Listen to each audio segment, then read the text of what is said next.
because we saw you recently in Echo. That's the last project we saw your character in. How do you think the events from that series has impacted his headspace and mindset and actions leading into Daredevil Born Again? Yeah, it was a heavy experience. He went back to try and rekindle a nasty, what happened turned out to be a very difficult relationship with this girl that he raised. He goes back to rekindle that, and she doesn't want to have anything to do with him. And he ends up, getting hurt first in Hawkeye, and then in Echo he recovers and tries to get her back, and then she just won't have it and tries to. She has a power, and she goes inside his head, and she tries to. And takes him right back to the day in his room where just before he kills his father, because his father's killing his mother. And it's a very emotional scene where she's trying to pull the hate and how that's affected me out of my soul and my head. But it doesn't work, but it leaves him in a very vulnerable way. And he doesn't understand what she tried to do. He knows that he survived it, but he doesn't know why it worked, what she was trying to do. It puts him in a state where he has to recover, and then he spends time away without telling his wife where he is or when he's going to be back. And then he shows up in Born Again and has to explain himself to Vanessa, who's played by Yelit Zur. Who's an amazing actress. In the second episode, we see that, he wants to represent White Tiger, played by the late Kamar De Los Reyes, of course. And I think it's I wanted to see that character on screen, first of all. So anyway, so it's so great to see that character being brought in, and Matt as well wanting to represent him. What can you tease about that being kind of the first, case we see him wanting to represent the season? Yeah. First of all, shout out to Kamar, who tragically died after we finished shooting, and such a beautiful job he did with that character.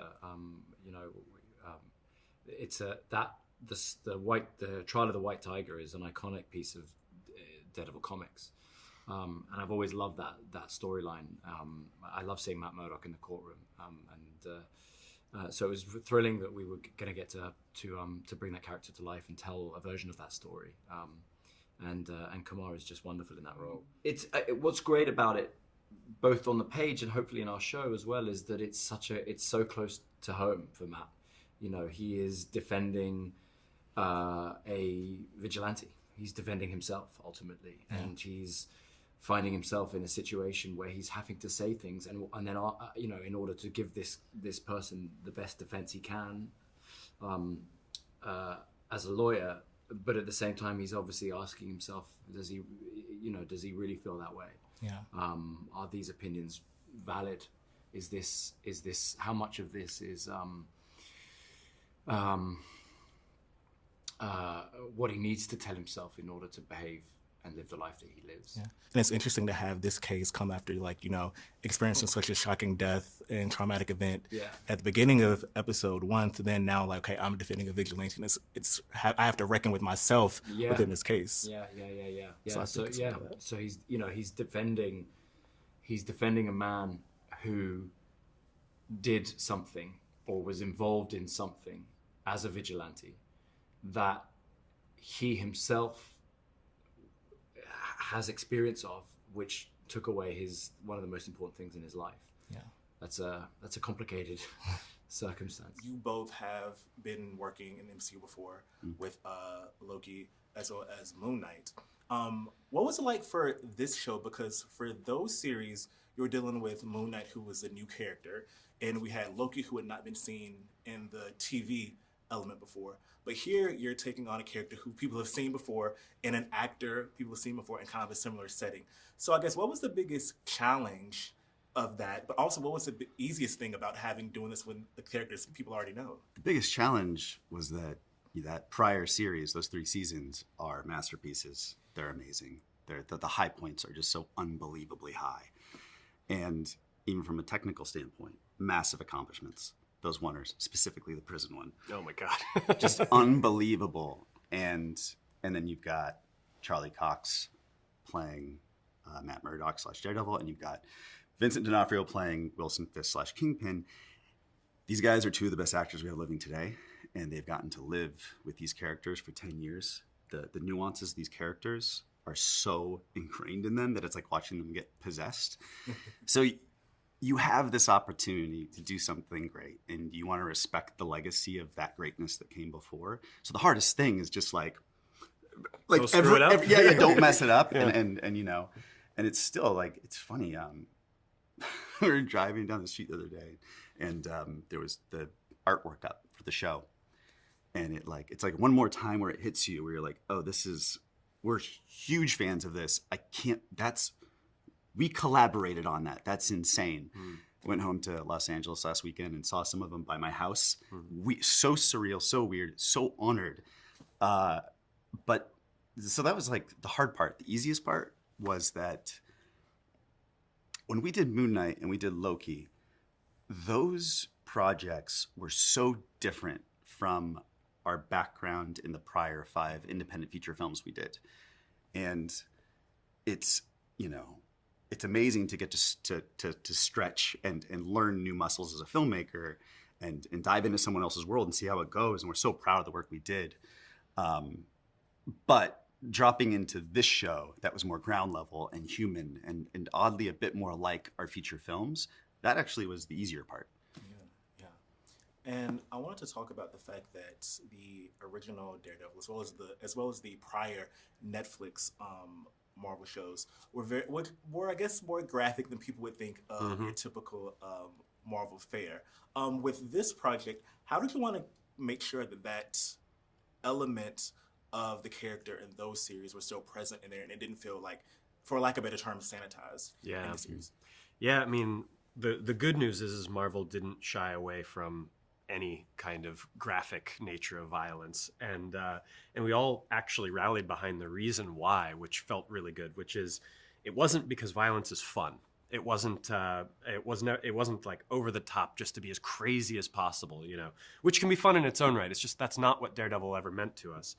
What it is it comes from the phrase that it's a street level character, right? Which means that the actions have very real consequences. A fall from just more than a couple stories can kill you, right? Yeah. And a punch that lands too hard can really mess you up forever.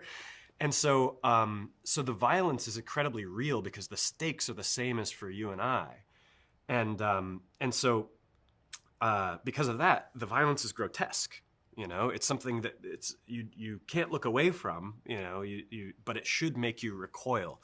It should make you feel a little sick, perhaps, depending on it. There's an act of violence at the end of the show that we're pretty excited to talk about at some point, and you'll know what I mean when you see the end of the show. That is all based in character, but it's also something that doesn't make you squeal with glee. You know, it's not a fist pumping moment. It's a bit of a tragedy. For us, this is like the first time we've talked to people who've seen the first two out of a very closed circle. Yeah. So like, I guess you get an idea of what people may be thinking about the show. And we know that that's just the trickle before the flood happens. Yeah, for sure. The first episode, like, pretty quickly in, there is a shocking death, and of course it's a death that a character that people know from the prior series. So I want to go into the decision to not only bring back certain characters, but to kind of show that the stakes are immediately high in the series. The answer's in the question. Like, it was the idea. I keep saying that there was, at the end of the old show, which we just love and I was a part of, there's a napkin that gives you a dream. And we start essentially with what that looks like. And then we take a hammer to it. And the decision wasn't made lightly. We had to do something absolutely earth-shattering to make Matt question picking up the mask or putting it away. And there were only a couple of places to go if we really think about it. And one of them was what we did.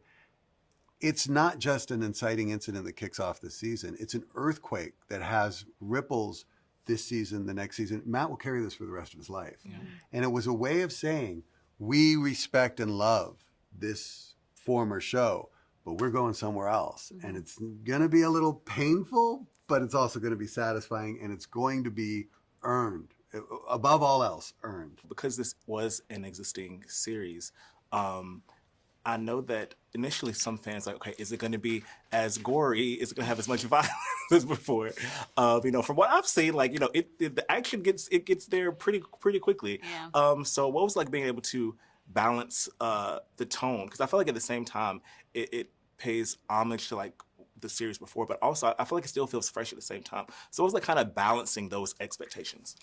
I mean, it was pretty important for us from the jump to make sure that the action and the grit and the tone felt familiar and dark and also exciting, if I could dare I say exciting. What was it that Vincent said earlier today? It's like, are we all here together because we dig violence? Violence, yeah. There's something very chaotic. We like chaos. But I think that was something that we started out with from the jump, but at the same time understanding that like we have to be able to do something new, and so we have these fantastic filmmakers across the board.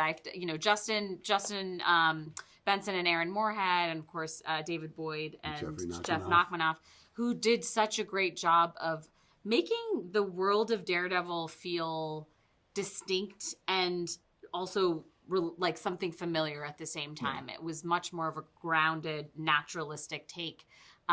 So we had little pops of like, at the same time, pops of unexpected style.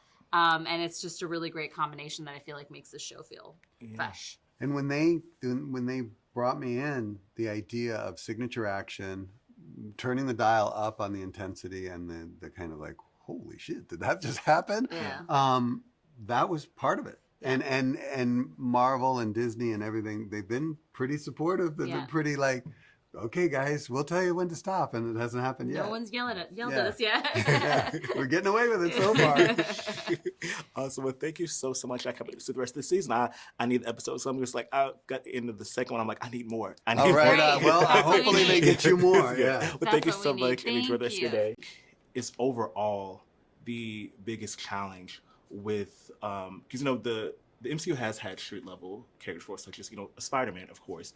You know, Hawkeye was pretty street level, Echo pretty street level. But as far as integrating the Netflix characters, such as Daredevil, in, what's the biggest challenge of that? And do you see more of those characters being brought into the greater MCU right now? You know, I think that what's amazing about this show, Born Again in particular, is that it looks at the city of New York as a character. It's like kind of it's like a kingdom in and of itself. It has different power sets vying for control. It has you know, acts of deceit and of unexpected loyalty, and it feels like it's like you never know who's going to come out on top, and that power shifts every episode.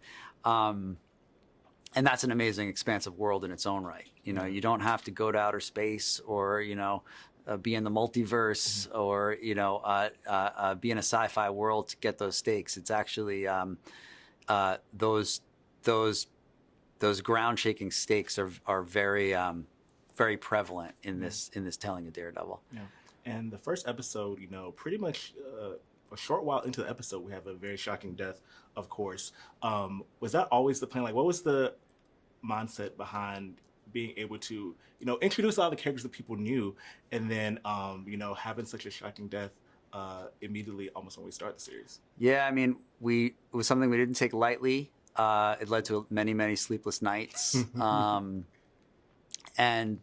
it felt like it was important to cause a morality shift in Matt. You know, Matt does something he vowed never to do. Matt Murdock's a character that's willing to use violence in order to protect people. And I think, you know, because he's a moral person, he's a Catholic, he believes he's sacrificing his soul, you know, but he's doing it for the greater good. Yeah. But there are lines he won't cross, and that death in the first episode causes him to cross one of those lines. And because of that, he realized he can't have it both ways. Yeah. So he chooses a life that is something he thinks that his friend would have wanted for him, but it is it's a lie. It's a lie, and the more he tries to convince himself it's not a lie, the more those pressures come to bear, and will eventually explode. And I love the new characters that are within this series as well. I especially love Nikki M. James. I was a huge fan of this show that she did with Robert and Michelle King called Brain Dead on CBS, and I've wanted to see more of her since then. She pops up places. But what was the strategy like in order to like mix both old characters but new characters as well in the series? I think all the new characters are there. All the characters, new and old, are there to challenge our two protagonists, Wilson Fisk and Matt Murdock. And Kirsten McDuffie represents like the law firm, the lawyer part of Matt, this world, this new status quo he's trying to maintain. Heather Glenn, his love interest, represents like the domestic side of that. They kind of support the illusion Matt is trying to create for himself, that he's not Daredevil. He doesn't have to be Daredevil. He can live a normal life. Well, he can. And unfortunately, they have the best intentions, but they're propping up something that is like a fallacy for him. On Wilson Fisk's side, he's surrounded by enablers. He has a sycophant in Daniel Blake. He's an amazing character. Wait till you see where he goes. Buck, his wife Vanessa, like they are all kind of, creating a typhoon of power that he's going to that's eventually going to erupt. Yes.